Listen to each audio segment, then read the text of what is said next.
On a tort de penser que nos parents nous doivent quelque chose. Ils ne nous doivent rien du tout. Nous leur serons toujours redevables. Ne nous ont-ils pas donné la vie? À nous de leur être reconnaissants du cadeau de vie, et cette reconnaissance n'est pas nécessairement matérielle. Il n'y a aucun intérêt à donner des cadeaux matériels s'ils ne sont pas offerts d'un cœur gai et avec le sourire, ni sans volonté de reconnaissance envers ce que l'on a reçu de nos parents. Sache que si tu fais pleurer tes parents, si tu fais goûter la misère à tes parents, ne t'étonne pas que tu pleures comme tu as fait pleurer tes parents. Notre défi consiste à recevoir ce que nos parents nous ont donné, les bons comme les moins bons, et à transformer de la meilleure façon possible ce que nous avons en main. Leurs éventuelles erreurs ne nous dispensent aucunement de devoir de nous adresser à eux avec respect. Soulignons-les encore une fois, nous leur devons la vie. Pensez-vous qu'obéir nos parents est une option?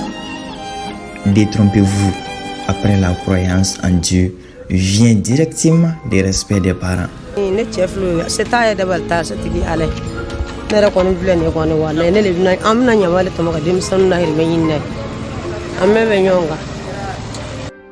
Le paradis est sous le pied des parents, plus précisément ceux des mères, qu'elles soient croyantes, pratiquantes, non pratiquantes, musulmanes, chrétiennes, riches ou pauvres. Cela ne change rien, car une mère reste toujours une mère. N'attendons pas demain pour dire si nous avions su, nous aurions fait ceci, cela pour eux. Ne laissons jamais à demain ce que nous pouvons faire aujourd'hui, car on ne sait jamais ce que demain nous réserve. Soyons à leur écoute, soyons gentils et respectueux avec nos parents. Présentons-leur nos excuses pour les mauvais comportements.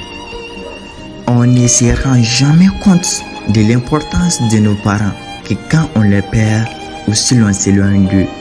Les étudiants étrangers peuvent en témoigner cela, surtout ceux qui ont perdu leurs parents à jamais.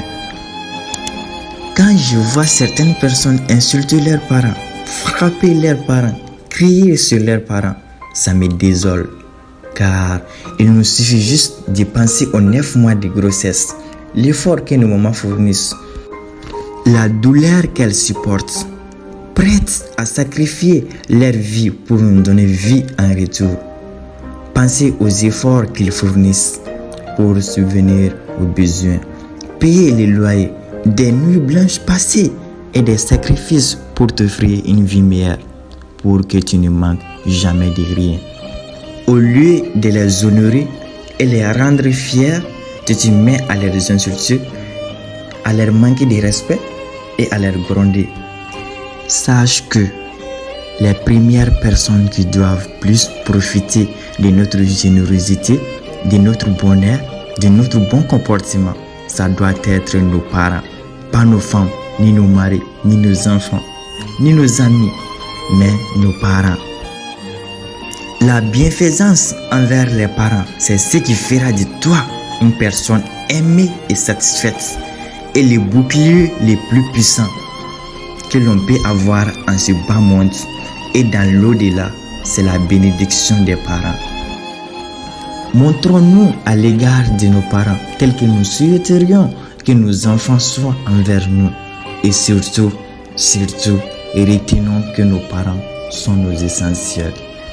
Alors, si tu veux aller dans le paradis, respecte tes parents. Si tu ne veux pas aller dans le paradis, délaisse tes parents. Ton paradis, c'est tes parents.